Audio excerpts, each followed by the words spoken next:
Hey Kinder Through First Leaders, it's Whitney and Asher here again. As you can tell, we're recording this on the same day. So this is May week 2, and we are going to go over these activities quickly for you.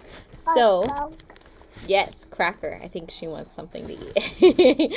All right, so for this one, you're going to have a bunch of coins. The first opening activity, you're going to put them in the center of a table or on this in the floor in a pile. You're going to give each kid a piece of foil. You're going to set out the coins, and you're going to have each kid get a coin, and then you're going to put the coin on a flat surface to lay a piece of foil over it.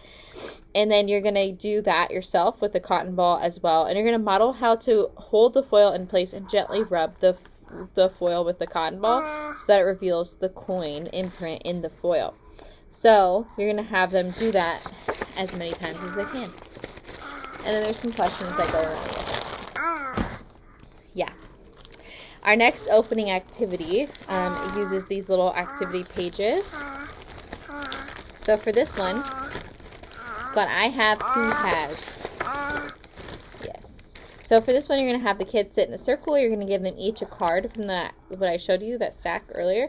Then you're going to find the kid with the I have one coin card, and you might need to help them read it. Invite the kid with the I have one coin card to begin the game by reading theirs. And they say, I have one coin, who has two dogs? And then lay the card face up in front of them. And then the one who has the two dogs card will say, I have two dogs, who has one soccer ball, and lay it in front of them as well. And you're going to do that until everyone's has been played and all the additional extra cards have been played too. And you can do as many rounds as you would like. Somebody's teething, can you tell? Then our next activity is going to be prayer. So you're going to use those same cards. And so for this one, you're going to have the kids name ways that they could use that item or that talent to help others. And then explain to them that prayer is a conversation that we can have with God anytime, anywhere. So you're going to use those same cards, the same thing that they already had. All right, and then for our next activity, we're going to use these stuffed animals. So for this one, it's going to be called service stations. So you're going to have paper, coloring supplies, stickers, stuffed animals, Band-Aids, and blankets. It's a very compact week or activity. So you're going to set the paper, coloring supplies, and stickers out in the group area, and the bandages and the stuffed animals in a different section. And you're going to point out these two stations to the kid and explain them.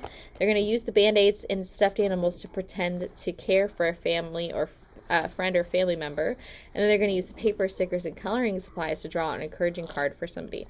They're going to pick a station, make sure it's evenly mixed, and then they're going to be doing that, encouraging them to look for ways that they can use what they've been given. So they've been given these things, how can they use them? And then they're going to switch stations and do the same thing on the other side. All right, the second after video activity is going to be...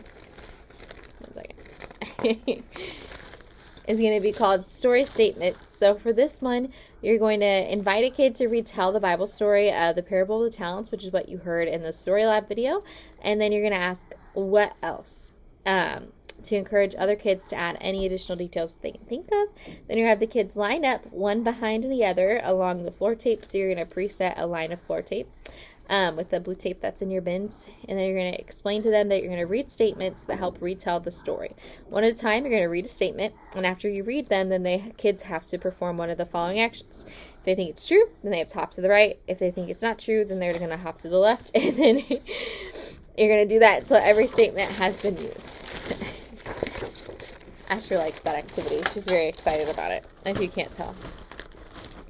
Even though she doesn't even jump yet. All right, and our last activity. So for this one, it's called Use What You've Been Given. So again, we're teaching them to use what they've been given, right? So you're going to have the memory verse. You're going to read it together. They can search it up in their Bibles. You can help them with it. You're going to explain to them that God wants us to use what we've been given to make a difference in the world, even if it's this highlighter that we are just chomping down on. Then you're going to give each team a prepared set of activity pages that are attached to blocks that's already made for you. You're going to have each team stack them in order with the number 1 at the bottom and the number 10 at the top. And then you're going to walk around and make sure everybody did it right. And once they're finished, they're going to read the verse together from the bottom to the top. All right, guys. I hope you have a great week for May week 2. See you later.